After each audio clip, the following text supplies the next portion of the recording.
So here we are, my studio. Well, creative space. It's just a fucking room with some instruments and a computer, really. The computer, fucking hell, it's 11 years old. It's still working. It's very slow, but it helps me reflect. It slows me down, which is a good thing. My MIDI keyboard, which you all must be laughing your asses at. Yeah, that's 20 years old. I just stole that from them. Speakers, I don't know what they are. Couldn't be asked to look them up. Yamaha speakers, I think they're industry standard. My ID14 external sound card, that's worth its weight. Beautiful bit of kit.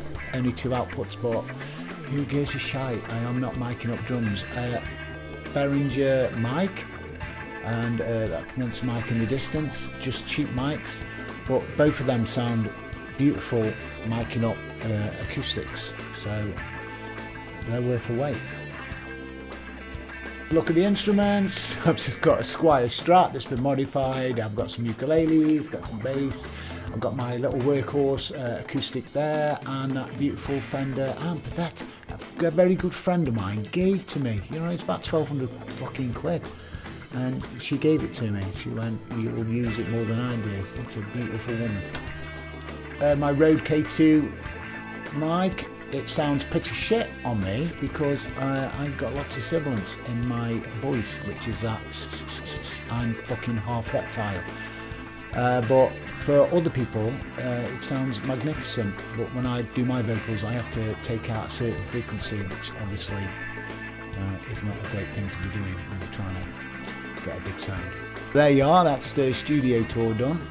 Not much of a tour, I know, not much to see, so I thought I would give you an insight to my songwriting and filmmaking and see if it inspires or helps anybody else in the same boat as me. Full of fucking passion and ideas, but got no fucking money. Anyway, let's have a look.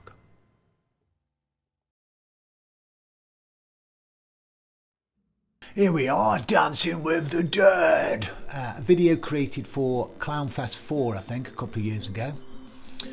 I shot it in the top floor of the building where my studio sits. And the building used to be an old brewery, so it's got some fuck-off huge derelict rooms that look magnificent. My good mate, and now brother-in-law, we won't go into that, he helps me out on some of the videos. So he's my cameraman on this. So the brief was to keep the verses nice and tame and then go mental and shake it like a motherfucker on the choruses, just to get some energy in it. Now also, I whacked up the shutter speed on the choruses on the camera, which just intensifies it visually. So, like I said, I wrote the song a couple of years ago. Just before that, my very good mate, it just died of cancer.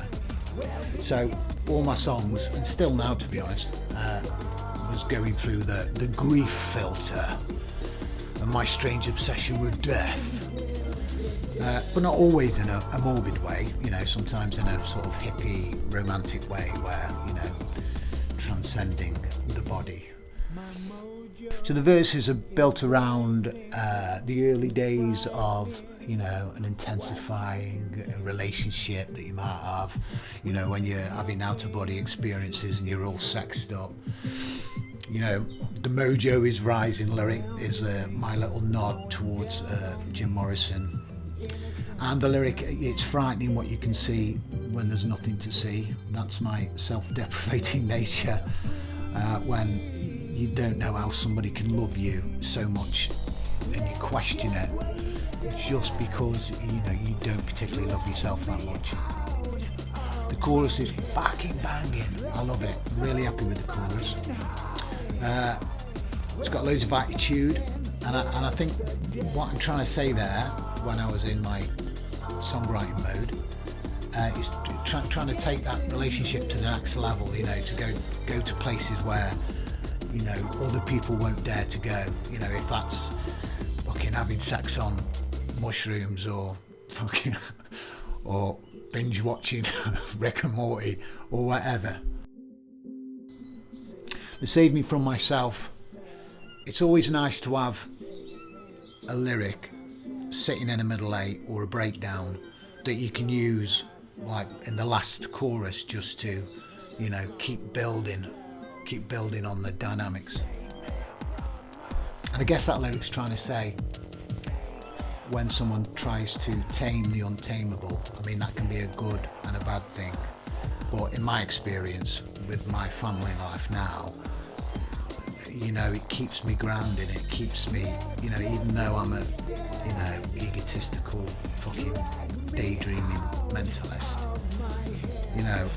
even if I'm not caring for myself, I'm always going to be caring for them. I like to keep my lyrics quite dreamy and quite visual. There's that saying, isn't there, where some people tell stories with the lyrics and other people paint pictures. I'm definitely more of a painting pictures sort of guy. So if you've liked that little narrated video experience, if you want to check it out, you can go to my YouTube channel, it's on there, or check it out on CLOWNFEST 4, even better. Here we are, the recording of Dancing with the Dead, 32 tracks, fucking hell, 14 of those are vocals, jeez. Okay, so if we just have a little dissect of it, if we hone in on, let's start off with the riff. So what have we got?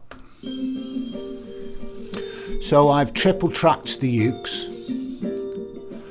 And what I tend to do is I'll have obviously the main one down the middle, and then the two either side. What I've done with this is, if you can hear, I've stuck a filter on and a delay, which sort of, I don't know, makes it a bit more mystical, a bit more airy-fairy.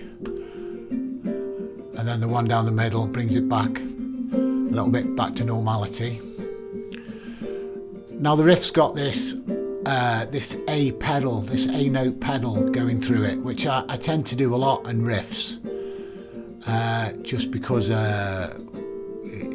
it just fills it out. I think it's from when I used to play a lot of solo stuff. To give myself slightly a bigger sound, I'd always have a droning note, and it sort of stuck with me.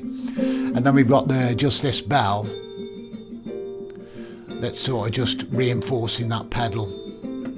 There's also a discordant, I think that third chord, like a discordant chord, and I do that quite a lot as well, just to prick up the ears. Just gives it a little bit of a little bit of dirt. So here we are, the ukuleles on the chorus. All we've got here is hard left, right pan.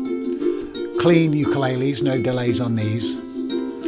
The chorus is like just busy enough, so just something nice and clean and driving forward. And again, we've got a little pedaling riff. Just pan center. All nice and clean. Just to sit and drive amongst all that chaos that's going on in the chorus. I don't compress any acoustics, because I find by the time they've been mastered overall, it just deadens everything, and they haven't got any dynamics, it just sort of mutes them down a little bit. So yeah, I don't compress.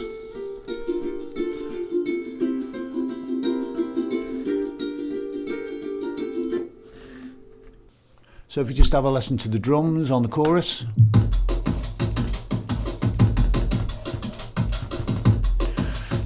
So these are loops that I've had to fuck up because they're in standard 4/4 timing, and these are, you know, this track is 6/8.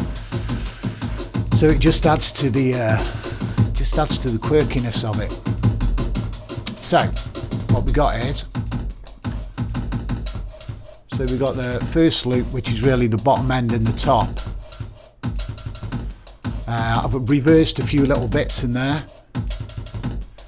Yeah, there's a couple of reverse kits there. And then the second is a bit like a scat kit. And that's sort of holding in the middle frequency together. And then just to reinforce that 6/8 timing, I've got that kick just on the first beat of the bar.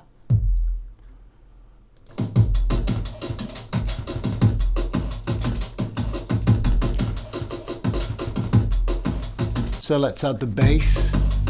Nice sub bass.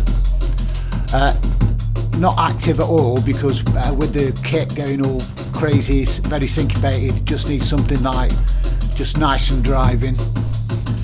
But just to add some dynamics on it, I've just added a bass an octave up, made it a bit more. I'm sure I've had some mid to that, have I? Yeah, I've added a lot of mid to it, and I've got a distortion on it. And what I'm doing with the distortion is, what am I doing? Yeah, I'm just riding that distortion up.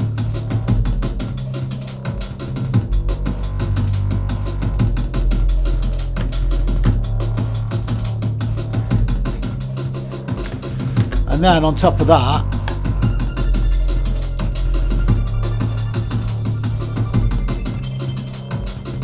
got a nice little toppy synth. Just playing first, thirds and fifths really. Nice simple little melody. What I normally do is, I play them on, I create it on guitar, like on acoustic. I'll sit and play along with the track, and then when I find something I'll just transpose it to keyboards.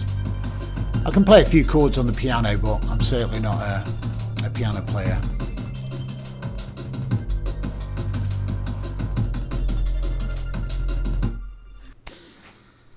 Okay, finally the vocals. So delay on the first part of the phrase, clean on the second. What's going on here? A bit of warm distortion, just to dirt it up a bit. Then we've got vocals panned left and right, a lower harmony. I mean, sometimes with harmonies, you know, depending where the pitch is, you can't get above it because you haven't got the vocal range, so you have to go underneath it, which doesn't work all the time. But I think with songs that you want to make a bit more sinister, a lower harmony, you know, works every time. Now what I've done as well is I've double tracked the main vocal again, hard panned it left and right, and I've just auto-tuned the fuck out of it. That much that it doesn't really make sense. It's hitting notes in between that don't belong. But with the main vocal, just gives it a huge sound.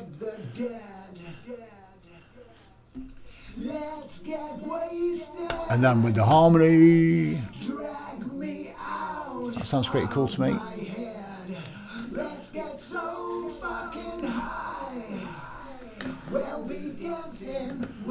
And that's generally the same sort of thing that I do throughout the track, you know, there's harmonies. I might crunch them up a little bit.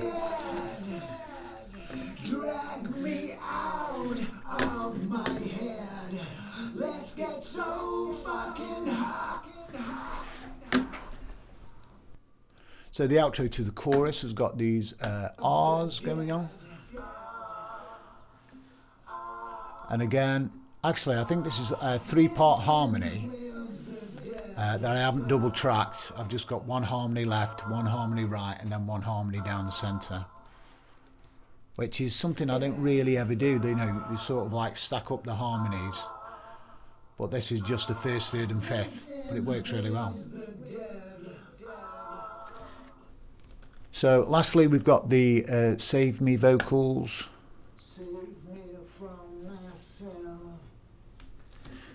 And then we've got harmony sitting on top of that. Panned hard left and right again. So we've got a bit of distortion on the main vocal. And then the harmonies are clean. And then basically it just shifts up to the next harmony.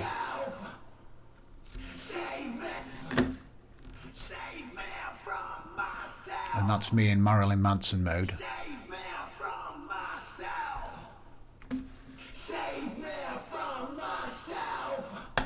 Cool. Okay guys, that's it. I hope you found this slightly interesting with my minimal setup. Like I say, if you want to check out the tune, you can go to CLOWNFEST 4 or you can check it on my YouTube channel. Big thanks for the Clown Army, let me be a part of it. Seriously, it's fucking changed my life. I'm more productive than ever and I'm focused on my writing. Knowing it's going to get out there, it's a beautiful thing. Enjoy the festival guys. Love, peace, stay free.